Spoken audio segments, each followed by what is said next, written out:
Welcome to Raghunandan Money. Today's video is all about different types of trading. आज के इस video में हम बात करेंगे अलग अलग टाइप की ट्रेडिंग्स के बारे में। ट्रेडिंग्स कई प्रकार की होती हैं, जैसे scalp trading, intraday trading, swing trading, position trading. सबसे पहले हम बात करते हैं कि इंट्राडे ट्रेडिंग होती क्या है। Intraday trading is buying and selling of shares on the same day.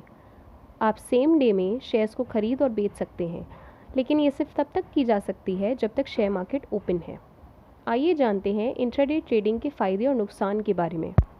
इसके एडवांटेजेस हैं, ये लर्निंग में हेल्प करता है, it helps you build patience, it helps you in making profits. आप स्मॉल अमाउंट ऑफ मनी से स्टार्ट कर सकते हैं, आप मार्जिन के साथ ट्रेडिंग कर सकते हैं।